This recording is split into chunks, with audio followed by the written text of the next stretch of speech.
देशमुख साहेब, उल्हासनगरच्या स्टेट बँकेत आपण आला होता, निवेदन दिलं आणि आपल्या कार्यकर्त्यांनी फलक देखील या ठिकाणी इंग्रजी भाषेतले पाठवले. काय नेमकी मागणी? मुळामध्ये हे लोक महाराष्ट्रामध्ये धंदा करतात. बँकेचं नाव state bank, Maharashtra bank, Punjab national bank असे विविध नावं आहेत आणि यांचे सगळ्यात जास्त ग्राहक जे आहेत ते मराठी आहेत. असं असताना या बँकेमध्ये मराठी भाषेचा अपमान केला जातो, मराठी भाषेला डावललं जातं.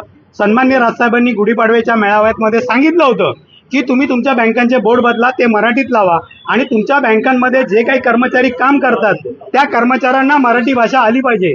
कारण इथे येणारे सिनियर सिटीजन असतील, वरिष्ठ म्हणजे ज्येष्ठ नागरिक आहेत किंवा इतर लोक आहेत, त्या सगळ्यांनाच हिंदी किंवा इंग्रजी येत नाही. त्यांच्याशी तुम्ही मराठी बोललं पाहिजे आणि त्यांचा अपमान होणार नाही याची काळजी यांनी घेतली पाहिजे. परंतु सातत्याने मराठी भाषेला डावलायचं, हिंदी आणि इंग्रजीला प्राधान्य द्यायचं